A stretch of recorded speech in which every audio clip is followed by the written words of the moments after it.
everyone. So I just got the chance to watch Reminiscence. This is a film directed by Lisa Joy. You may know her from directing and also producing a few episodes of Westworld, and this is her theatrical debut. And it stars Hugh Jackman, and it is about a private investigator who is able to basically replay people's memories. And so, of course, he offers a service that anyone could come in and relive and feel the memories that they've had from their past lives, of course. So you have a lot of their military friends reliving memories of their loved ones, their dogs, things like that, but also too, they can recruit him to basically interrogate people and find evidence to the cases that the police in this world are trying to solve. But this takes place after a big war where, of course, there's a lot of veterans and a lot of the coastal cities are completely flooded and the economies have had to basically build all around this. And a lot of the city operates at night, so of course there's a lot of crime in the city, a lot of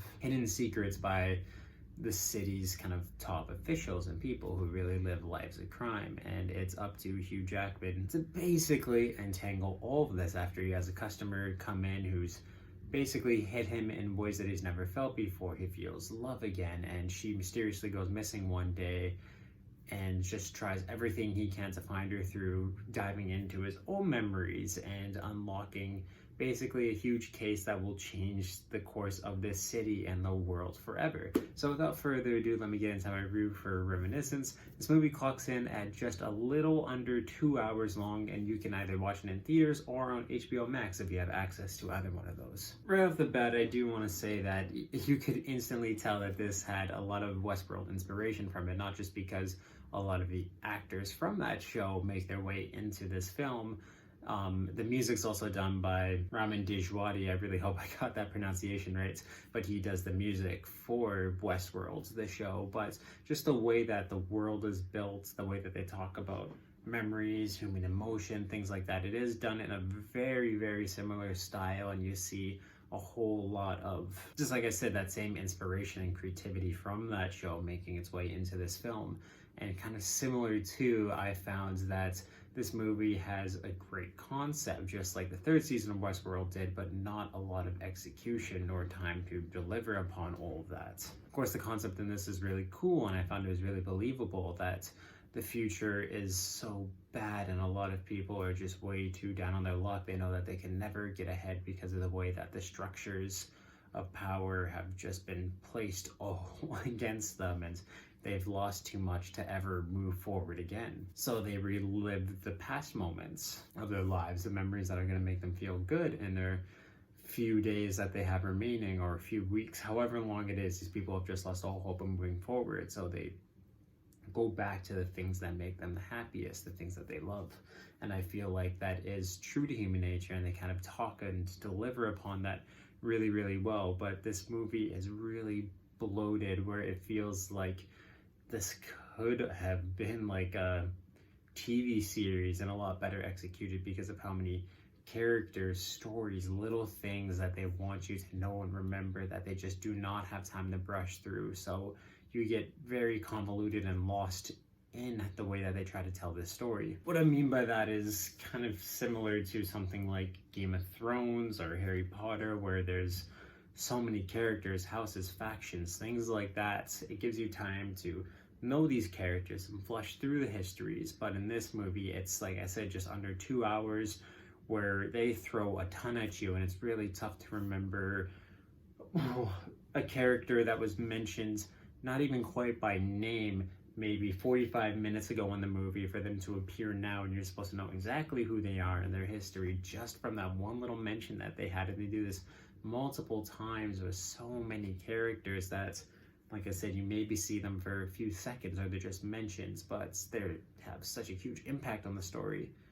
But none of them are ever interesting enough in like their time nor their mentions for you to remember what's going on. And like I said, it just becomes very bloated and slow. I found the pacing of this movie, again, is very, very slow and it's tough to get into just because of how much dialogue and things are being thrown at you, and the things in the background that you're supposed to remember just aren't that interesting or popping enough in the amount of time that they have to tell you this story and for you to get invested in it. And like I said, it just like, I love the concept. I thought it was so interesting and there was so much they could do with it. I love the way that they talked about memories and human emotion, the ways that our memories connect us to the past and help us move through the future or not move through it at all. Little things like that was just so intriguing and interesting and true, and there's a lot of great things about this concept that they just didn't execute well on in this movie, and not too just because of the time constraints that they had,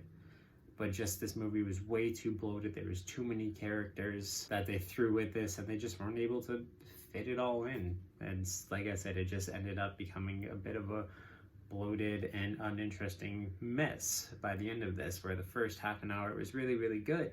But I just found that, again, even that first half an hour was really, really slow and just really tough to not just keep your interest throughout the rest of the film, but just kind of care about these characters in the world. Again, like, this could have been such a, well, it is such a great concept, but I wish the execution was more. This would have been maybe split into, like I said, this concept works better as a TV show than it does a movie, and unfortunately, like I said, it's just becomes overlong, over confusing and convoluted, and just kind of a really very much missed execution on what could have been a great concept. So with all of this taken together, that is why I'm going to give Reminiscence a 5.5 out of 10.